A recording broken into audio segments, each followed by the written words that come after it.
Hello students, good morning. अपना जो 10 number chapter चल रहा था उसको आगे कंटिन्यू करते हैं।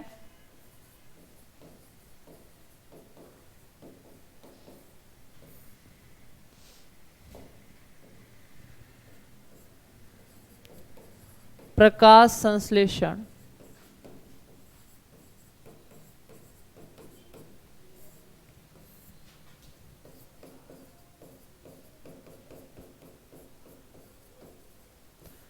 तो देखिए स्टूडेंट्स, इसके अंदर हमने पिछली क्लासों तक प्रकाशिक अभिक्रियाओं को पढ़ लिया था, चक्रीय, अचक्रीय, और लास्ट जो क्लास थी उसके अंदर हमने अप्रकाशिक अभिक्रिया को स्टार्ट किया था। और सबसे पहली जो साइकिल पढ़ी थी हमने केल्विन चक्र या C3 साइकिल पढ़ी थी, और उसका खोज है वो केल्विन बेंसन के द्वारा की गई थी।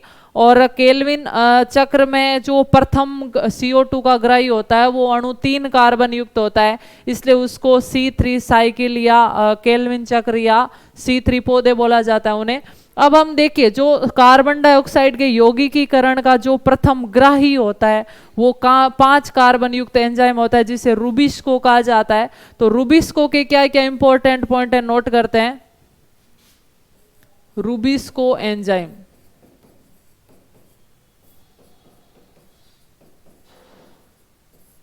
पहला पॉइंट है रूबिस्को का, प्रकृति में सर्वाधिक मात्रा में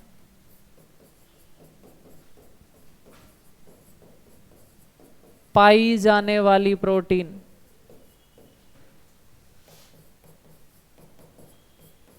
प्रकृति में सर्वाधिक मात्रा में पाई जाने वाली प्रोटीन कौन सी होती है? रूबिस्को। यह एक स्लो एंजाइम होता है। देखिए, रूबिस्को एंजाइम के संश्लेषण की जो सूचना होती है वो आदि सूचना केंद्रक में होती है और आदि कोशिका द्रव्य में होती है। तो देखिए नेक्स्ट पॉइंट, रूबिस्को एंजाइम के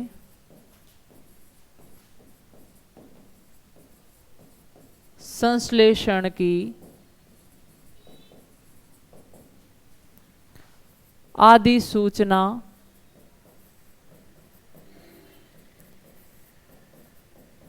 कोशिका द्रव्य में तथा आदि सूचना केंद्रक में होती है।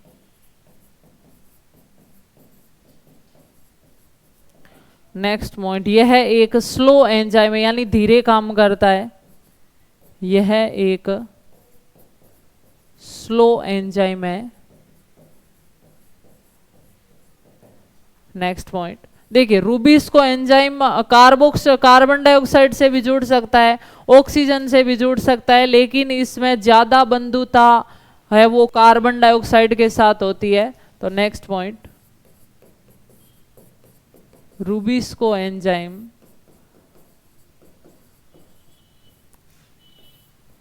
ऑक्सीजन की तुलना में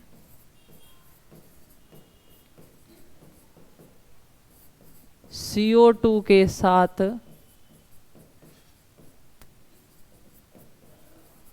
अधिक बंधुता रखता है।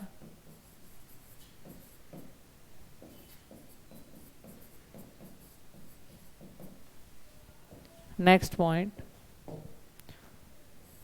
रूबिस्को एंजाइम दिन के समय जो सक्रिय रहता है। रूबिस्को एंजाइम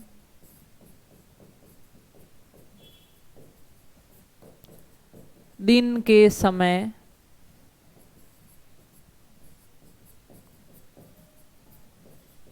सक्रिय रहता है क्योंकि दिन के समय मैग्नीशियम आयन मिल पाता है इसको। रूबिस्को एंजाइम दिन के समय ज्यादा सक्रिय रहता है। ये रूबिस्को एंजाइम के कुछ पॉइंट्स है, नोट कर लीजिए।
अब देखिए स्टूडेंट्स, हम पढ़ते हैं C4 चक्र के बारे में। जिन पौधों में C4 साइकिल चलती है वो क्या है?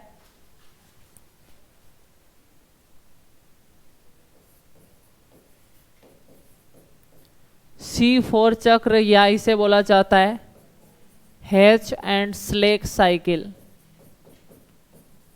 क्योंकि हैच और स्लेक के द्वारा इनको खोजा गया था, इसलिए इसको क्या बोला जाता है? C4 चक्र।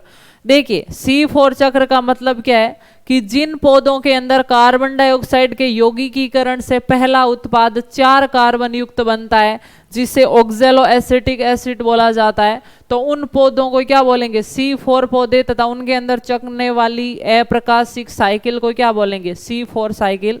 तो देखिए, जिन पादपों में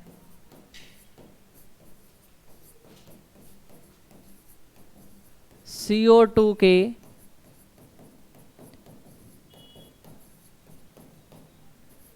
यौगिकीकरण का पहला उत्पाद 4 कार्बन युक्त OAA या ऑक्जेलो एसिटिक एसिड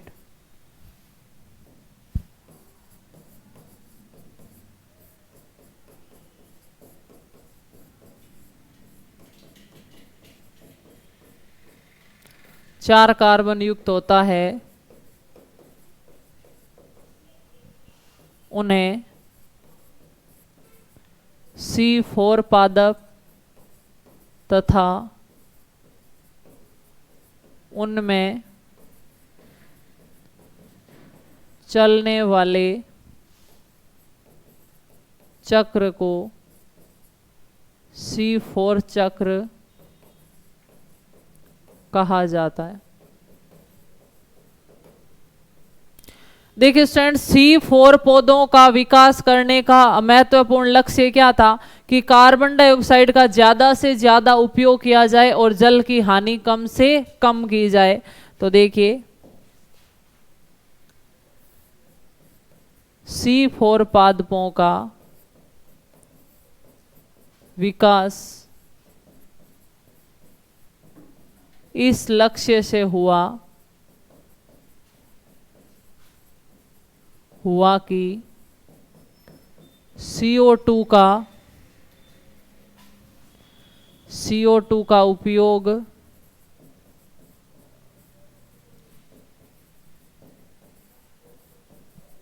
अधिकतम हो तथा जल का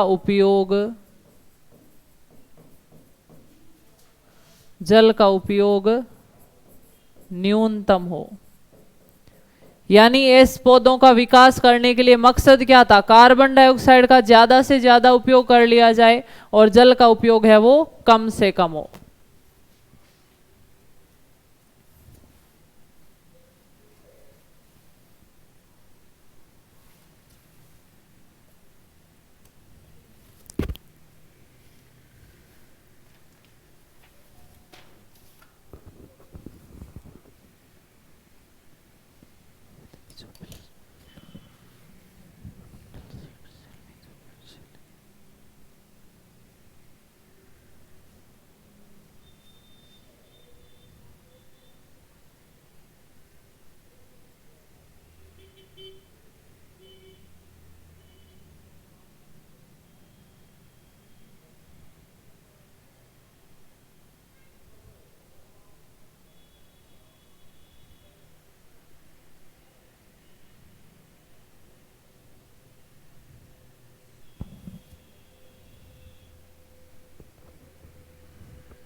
अब देखिए हम C4 पौधों के बारे में कुछ और पॉइंट लिखते हैं।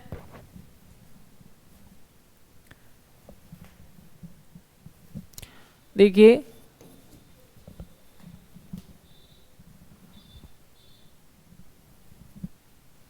C4 पौधे शुष्क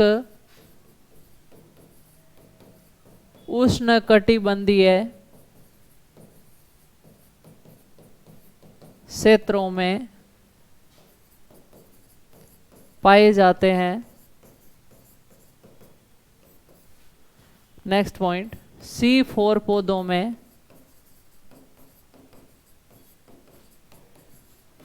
प्रकाश संश्लेषण उच्च दर पर होता है,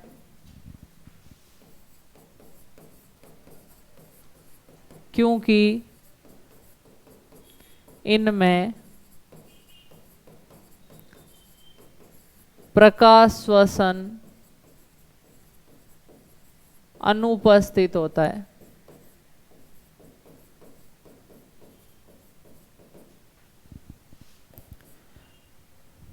C4 पौधों की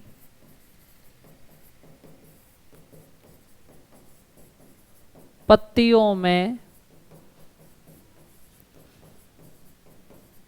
विशेष प्रकार की शारीरिकी पाई जाती है,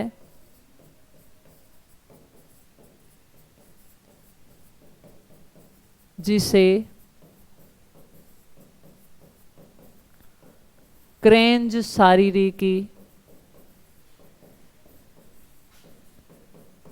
कहा जाता है। यानी इनका जो क्लोरोप्लास्ट है वो दो भागों में बंटा होता है, एक तो मीजोफिल कोशिका में और एक बंडल सीट कोशिकाओं के अंदर। तो इस प्रकार की जो शारीरिकी होती है उसे क्या बोला जाता है? क्रेंज शारीरिकी, जिसे क्रेंज शारीरिकी कहा जाता है। यानी क्लोरोप्लास्ट दो भागों में बंटा होगा,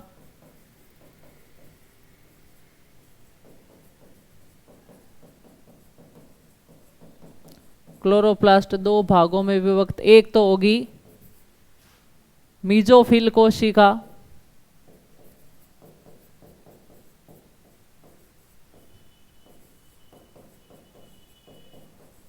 और दूसरी होगी पुल्लाछद कोशिका। ठीक है, तो इस दोनों प्रकार की कोशिकाओं में क्लोरोप्लास्ट है वो बंटा होता है।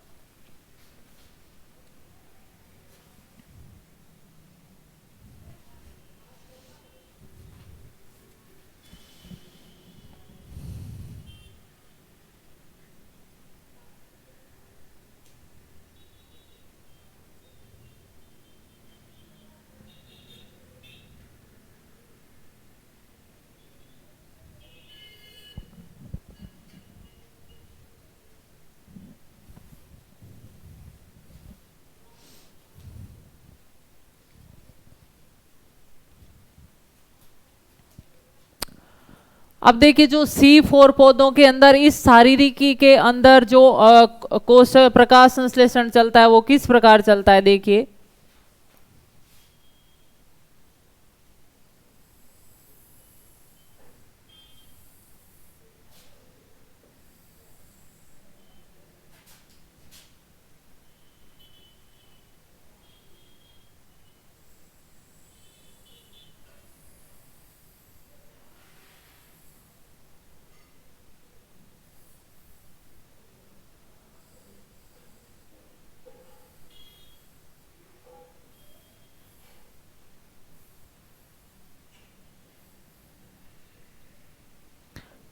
देखिए सबसे पहले ये जो कोशिका होती है इसको बोलते हैं मीजोफिल कोशिका।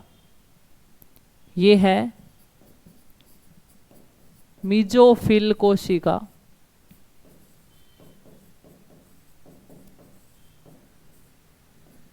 और ये है पुल्लाछद कोशिका।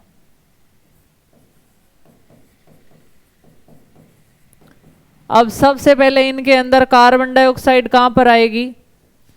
कार्बन डाइऑक्साइड आएगी मीजोफिल कोशिकाओं के अंदर, और कार्बन डाइऑक्साइड से बनेगा बाइकार्बोनेट HCO3-। इसका जो प्रथम ग्राही होगा इसको बोलेंगे पेपकेज। प्रथम जो ग्राही होता है वो क्या होता है? पेपकेज, यानी प्रथम ग्राही, प्रथम CO2 का प्रथम ग्राही।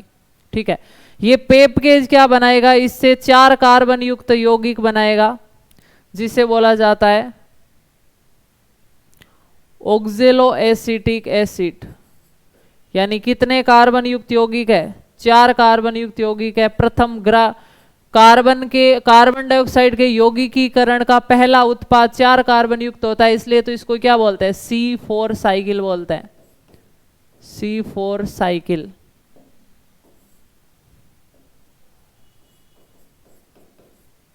ठीक है, अब ये ऑक्जेलो एसिटिक एसिड क्या करेगा? ये एक नया पदार्थ बनेगा जिसको बोलेंगे मेलिक अम्ल। मेलिक अम्ल का निर्माण करता है। ये मेलिक अम्ल है वो मीजोफिल कोशिका से जाएगा पुलाछद कोशिकाओं में, गया, और मेलिक अम्ल एक दूसरे पदार्थ में टूटेगा जिसको बोलेंगे पाइरुवेट। और जब ये पाइरुवेट में टूटेगा तो इसमें से कौन सी गैस निकलेगी? कार्बन डाइऑक्साइड गैस निकलेगी। इस कार्बन डाइऑक्साइड गैस के साथ यहां पर यौगिकीकरण करेगा कौन? RuBp। और इसका पहला उत्पाद क्या बनेगा? 3 कार्बन युक्त यौगिक बनेगा, यानी क्या बनेगा? PgR। पेप बना नहीं बना था, यानी 3 कार्बन युक्त यौगिक इसके अंदर कौन सा बना था? PGA बना नहीं बना था, तभी तो हमने इसको C3 साइकिल नाम दिया था। बनेगा PGA, और PGA मिलकर फिर क्या बनाएगा? PGAR बनाएगा, यानी जिससे आगे फिर क्या होगा? प्रोसेस है वो रीजनरेशन होगा, और इस PGA का उपयोग करके क्या किया जाएगा? PGLA बनाया जाएगा, PGAL, और PGL बनाने से है वो ग्लूकोज का निर्माण होगा। तो देखिए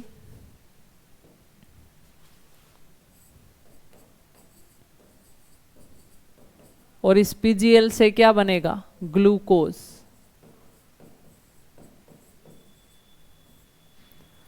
इस कोशिका के अंदर तो कंप्लीट हुई C3 साइकिल, और इस कोशिका के अंदर कंप्लीट हुई C4 साइकिल, लेकिन इसको सम्मिलित रूप से क्या बोला जाता है? C4 cycle. अब देखिए ये जो पाइरुवेट बनाना, इसका क्या होगा आगे?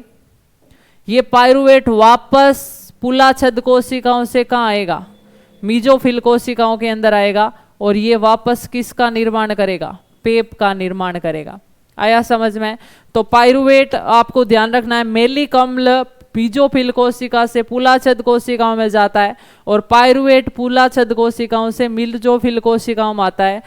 पुलाछद मीजोफिल कोशिकाओं के में मुख्यतया C4 साइकिल होगी, पुलाछद कोशिकाओं में C3 साइकिल होगी, क्योंकि जो पहला उत्पाद है वो कितने कार्बन युक्त है? 3 कार्बन युक्त है, जबकि इसका पहला उत्पाद है वो 4 कार्बन युक्त है। तो इसमें कार्बन डाइऑक्साइड का प्रथम ग्राही कौन होगा? पेप होगा, पेपकेज होगा, जबकि इसके अंदर कार्बन डाइऑक्साइड का प्रथम ग्राही कौन होगा? RuBp, यानी रुबिस्को होगा। अब देखिए C4 साइकिल की ये शारीरिकी क्या काम आई? काम ये आई कि इनके अंदर सिर्फ प्रकाश संश्लेषण होता है, प्रकाश श्वसन नहीं होता है। अगर कार्बन डाइऑक्साइड की मात्रा कम होगी तो भी फुल यहाँ पर प्रकाश संश्लेषण होगा। क्यों होगा? क्योंकि ये जो आंतरिक झिल्ली है ना, ये कार्बन डाइऑक्साइड को अंदर पंप तो करती है लेकिन वापस बाहर नहीं निकलने देती, जिसके कारण क्या है? अंदर कार्बन डाइऑक्साइड भरपूर होगी, जो रुबिस्को के साथ मिलकर भरपूर मात्रा में ग्लूकोज का निर्माण करती है।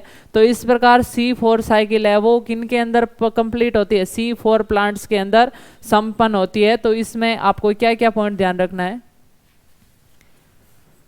मेलिक अम्ल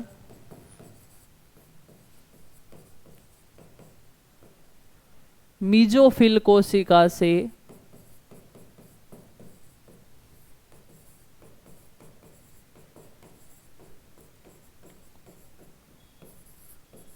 पुलाछद कोशिकाओं में जाता है,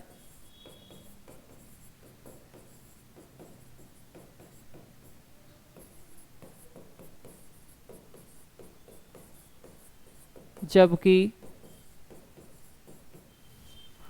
पाइरुवेट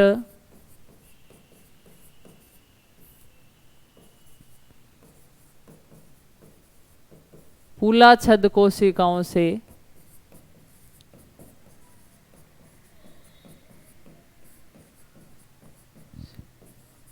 मीजोफिल कोशिकाओं में आता है।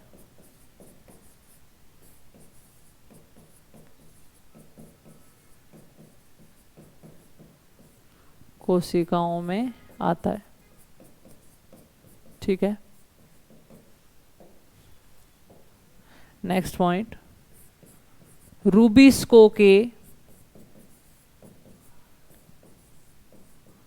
कार्य स्थल पर CO2 की भरपूर पंपिंग होती है।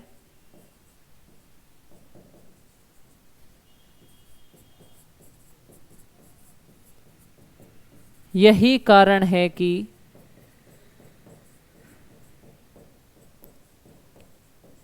इन पौधों में प्रकाश श्वसन नहीं होता, यानी रूबिस्को से ऑक्सीजन मिलेगी नहीं, केवल अंदर कार्बन डाइऑक्साइड ही मिलेगी, तो प्रकाश श्वसन नहीं होता है। इन पौधों में प्रकाश श्वसन नहीं होता, केवल क्या होता है, केवल इनके अंदर प्रकाश संश्लेषण होता है, ठीक है। नोट कर लीजिए।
अब देखिए कुछ इसके पॉइंट और लिखते हैं। C4 पादपों के,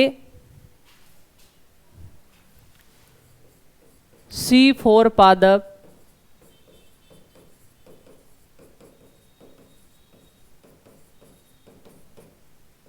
प्रकाश संश्लेषण की दृष्टि से अत्यधिक दक्ष होते हैं, यानी बढ़िया होते हैं, अत्यधिक दक्ष होते हैं, क्योंकि इनमें प्रकाश श्वसन अनुपस्थित होता है। अब प्रकाश श्वसन अनुपस्थित क्यों होता है?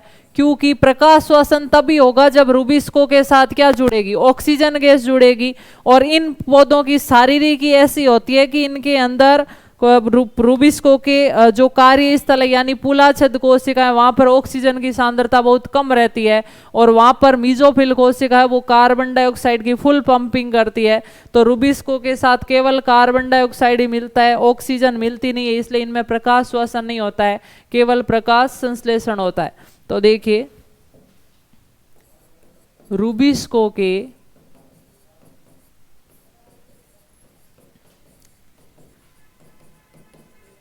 कार्य स्थल पर अर्थात कार्यस्थल कहाँ होता है रूबिस्को का? पुलाछद कोशिकाओं में। यानी ये जो कोशिका थी आपके मीजोफिल कोशिका में रूबिस को काम नहीं कर रहा है, रूबिस को काम काम कर रहा है पुलाछेद कोशिकाओं में। तो यहाँ पर ऑक्सीजन नहीं है, यहाँ पर केवल कार्बन डाइऑक्साइड है, तो रूबिस को के साथ केवल कार्बन डाइऑक्साइड मिलेगी और सिर्फ प्रकाश संश्लेषण होगा, प्रकाश श्वसन नहीं होता है। तो नेक्स्ट पॉइंट, रूबिस्को के कार्यस्थल पर अर्थात पुलाछेद कोशिकाओं में ऑक्सीजन की सांद्रता कम होती है तथा मीजोफिल कोशिकाओं द्वारा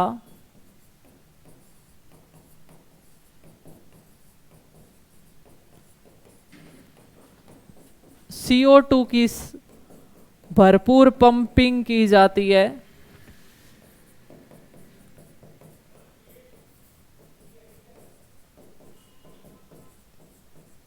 जिसके परिणाम स्वरूप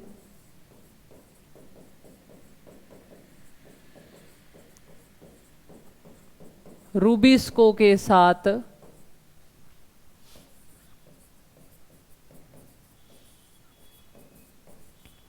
CO2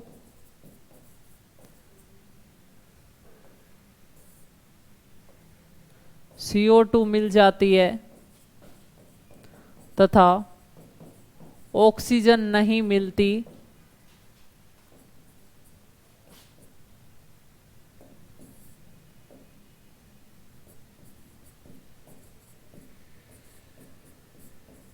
अतः इनमें केवल प्रकाश संश्लेषण होता है,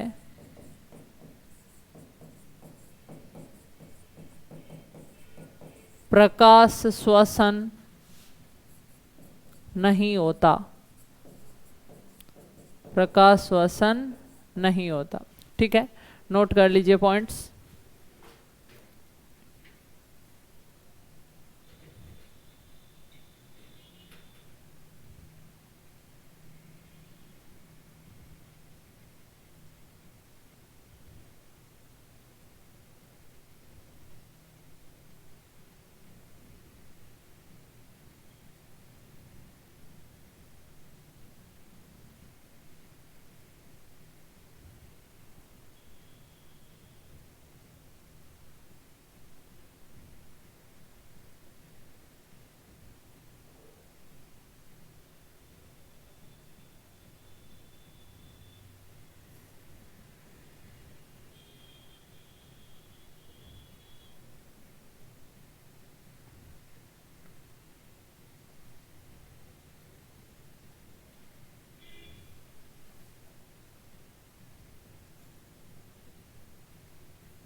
अब देखिए स्टूडेंट्स, जो C4 साइकिल चलती है उसके अंदर भी ATP और NADPH2 का उपयोग होता है। तो कितना उपयोग होता है इसको नोट करते हैं।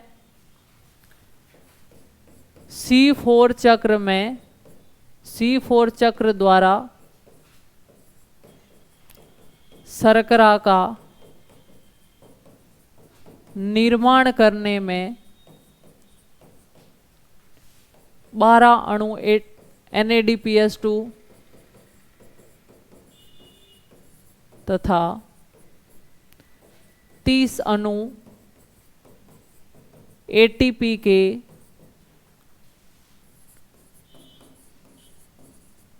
आवश्यक होते हैं। ठीक है, अब देखिए C4 पौधों का महत्व क्या है, C3 पौधों की तुलना में C4 पौधों का क्या क्या अत्यधिक महत्व है, इसको देखते हैं हम। C4 पौधों का महत्व है, पहला पॉइंट है उच्च ताप सहनशीलता,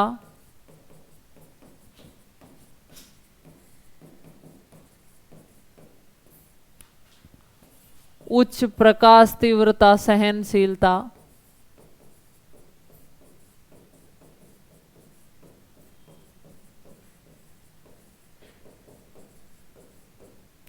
नेक्स्ट पॉइंट CO2 की कम मात्रा में भी C4 पौधे उच्च दर से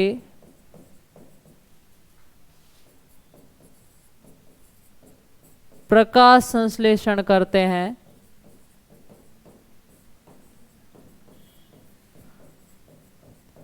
क्योंकि इनकी विशेष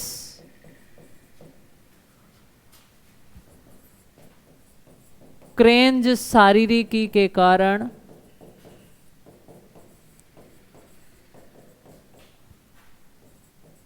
रूबिस्को के कार्यस्थल पर पेपकेज एंजाइम द्वारा CO2 की भरपूर पंपिंग की जाती है,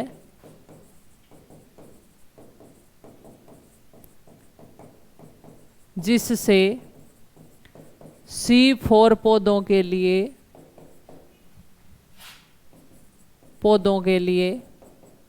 CO2 सीमाकारी कारक नहीं होता।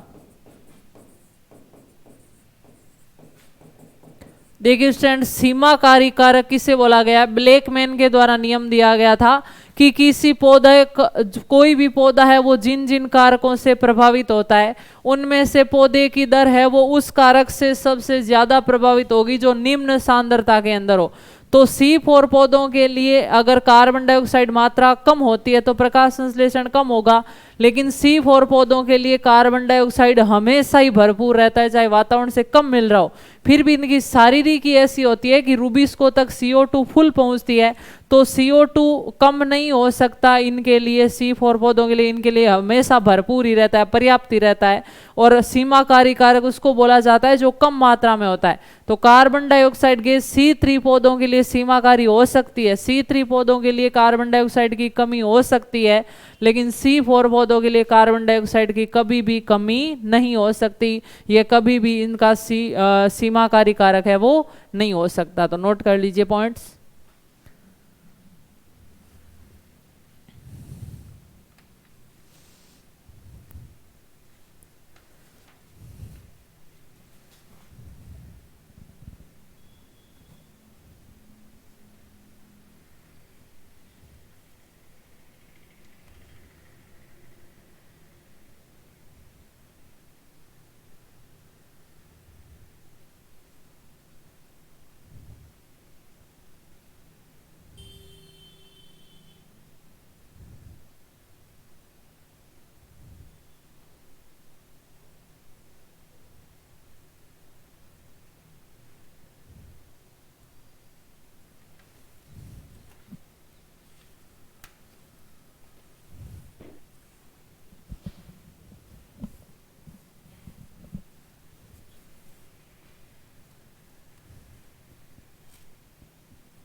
तो देखिए स्टूडेंट्स, ये थे मुख्यतः C4 पौधे। एक होते हैं केम पौधे, थोड़ा सा बता देती हूं मैं केम पौधे क्या होते हैं। देखिए वे पौधे जिनका जहां पर बहुत ज्यादा जल का कमी हो, जल तनाव वाले स्थान पर जो पौधे होते हैं वो क्या कहलाते हैं? केम पौधे कहलाते हैं। लेकिन ये प्रकाश संश्लेषण के साथ साथ प्रकाश श्वसन भी बहुत ज्यादा करते हैं, इसलिए ये दक्ष स्तंभ पौधे नहीं होते हैं। तो देखिए इन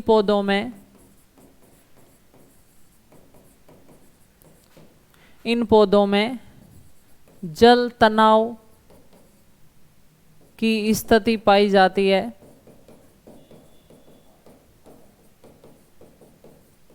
नेक्स्ट पॉइंट, इन पौधों में प्रकाश श्वसन भी होता है।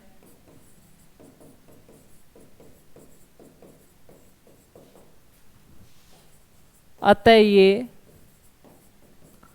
दक्ष स्तंभ पादप नहीं होते।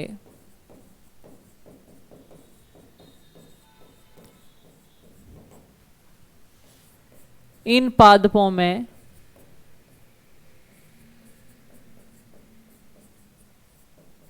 विशेष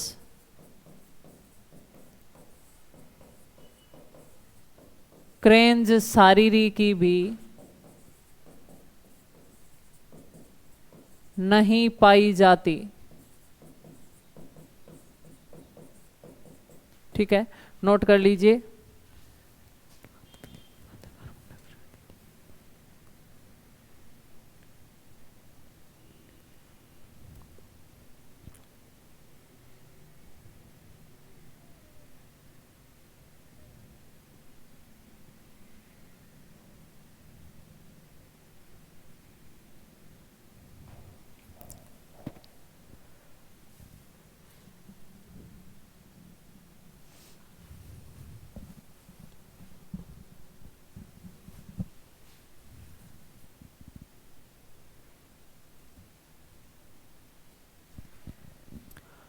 अब देखिए स्टूडेंट्स, जो केम पौधे हैं उनमें भी दिन में और रात में अलग अलग प्रक्रिया होती है। तो देखिए क्या करते हैं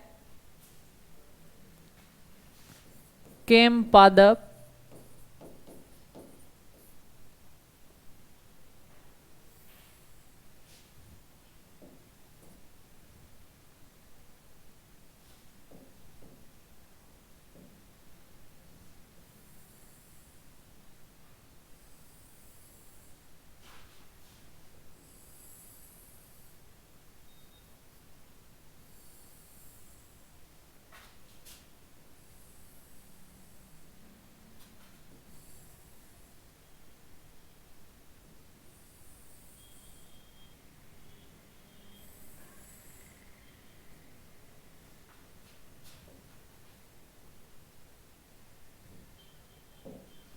जैसे रात्रि में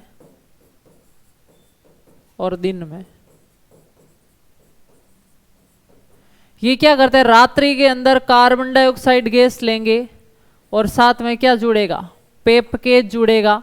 तो इनमें 4 कार्बन युक्त अणु बनेगा जिसे क्या बोला जाएगा, ऑक्जेलो एसिटिक एसिड। अब ये ऑक्जेलो एसिटिक एसिड क्या बनाएगा, मैलिक अम्ल बनाएगा।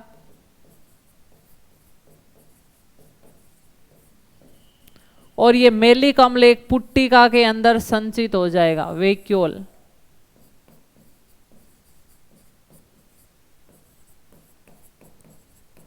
रात्रि के समय बनकर मैलिक अम्ल क्या है, संग्रहित हो गया है।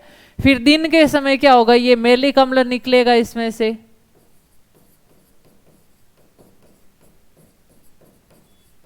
ये निकलेगा और ये किसका निर्माण करेगा, पाइरुवेट का निर्माण करेगा। और ये पाइरुवेट का जब मैलिक अम्ल निर्माण करेगा तो इससे क्या निकलेगा, कार्बन डाइऑक्साइड निकलेगी। और ये कार्बन डाइऑक्साइड आगे क्या करेगी, ग्लूकोज का निर्माण करेगी। और ये पाइरुवेट वापस किसका निर्माण करेगा, पेप का निर्माण करेगा। तो इस प्रकार का चक्र चलता है। केम पादपों के अंदर रात्रि के समय मैलिक अम्ल का निर्माण होता है जो वैक्यूल के अंदर स्टोर हो जाता है, और दिन के समय उस मैलिक अम्ल का उपयोग करके उसको तोड़कर पाइरुवेट बनाया जाता है, और साथ में जो कार्बन डाइऑक्साइड गैस निकलती है उसका यौगिकीकरण करके ग्लूकोज का निर्माण किया जाता है। नोट कर लीजिए।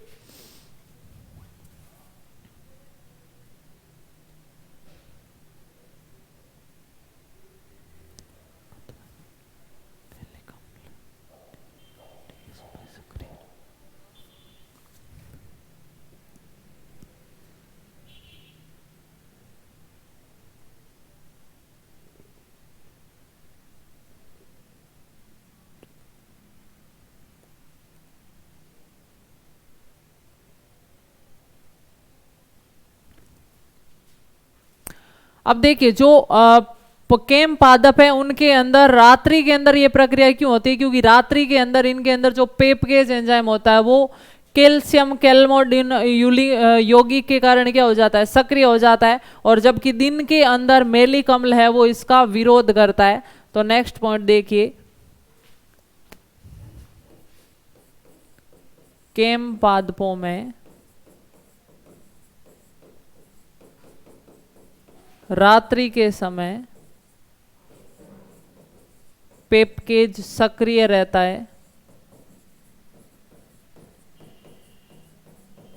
जबकि दिन के समय कैल्शियम कैल्मोडुलिन इसका विरोध करता है। कैल्शियम कैल्मोडुलिन के कारण क्या होता है, ये सक्रिय हो पाता है। ठीक है, यानी केम पादपों में रात्रि के समय पेपकेज सक्रिय रहता है। किसके कारण सक्रिय रहता है, सॉरी, कैल्शियम कैल्मोडुलिन के कारण ये क्या रहता है, सक्रिय रहता है, जबकि दिन के समय इसका विरोध कौन करेगा, मेलिक अम्ल करेगा। केम पादपों में रात्रि के समय पेपकेज सक्रिय रहता है, कौन रखेगा इसको सक्रिय, कैल्शियम कैल्मोडुलिन के कारण।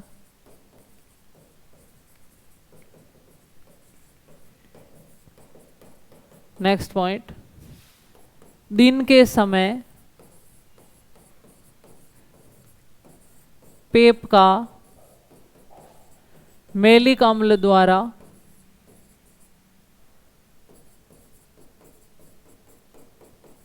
विरोध किया जाता है या अवरोध उत्पन्न किया जाता है,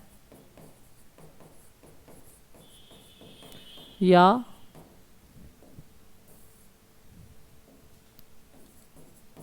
अवरोध उत्पन्न किया जाता है। अतः केम पादप है ना, अच्छे पादप नहीं है, क्योंकि इनके अंदर प्रकाश श्वसन ज्यादा होता है, प्रकाश संश्लेषण है वो कम होता है। जबकि सबसे बेस्ट पादप कौन से होते हैं, C4 पादप होते हैं। सबसे बेस्ट क्यों है, कम पानी के कारण भी ये प्रकाश संश्लेषण करेंगे, ज्यादा जल नहीं चाहिए होता है इनको, कार्बन डाइऑक्साइड कम होगी फिर भी ये प्रकाश संश्लेषण करेंगे, ऑक्सीजन ज्यादा होने पर भी ये प्रकाश श्वसन नहीं करता है। देखिए पौधों का प्रकाश संश्लेषण हमारे लिए उपयोगी है, श्वसन हमारे लिए नुकसानदायक है। क्यों, क्योंकि पौधा प्रकाश संश्लेषण में वातावरण से कार्बन डाइऑक्साइड लेता है और वातावरण को ऑक्सीजन गैस देता है जो हमारे लिए उपयोगी है। जबकि जब पौधा श्वसन करेगा तो वो हमारी तरह ही ऑक्सीजन गैस को लेगा और कार्बन डाइऑक्साइड गैस को वातावरण में उत्सर्जित करेगा, तो हमारे लिए नुकसानदायक है, क्योंकि वातावरण में CO2 की सांद्रता बढ़ जाती है, ऑक्सीजन की सांद्रता घट जाती है। इसलिए वो पौधा जो प्रकाश संश्लेषण ज्यादा करता है, श्वसन कम करता है, हमारे लिए उपयोगी पादप होता है, और जिसमें प्रकाश श्वसन ज्यादा होता है, प्रकाश संश्लेषण कम होता है, वो हमारे लिए उपयोगी नहीं होता है। ठीक है, तो इस प्रकार ये हमने चारों पौधे देखे, नोट कर लीजिए।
तो ये केम पादप के कुछ पॉइंट्स थे। हमने C3 पौधों के बारे में, C4 पौधों के बारे में और केम पादपों के बारे में विस्तार से अध्ययन किया, और इसके साथ स्टूडेंट्स आपका जो प्रकाश संश्लेषण वाला टॉपिक है वो कंप्लीट होता है।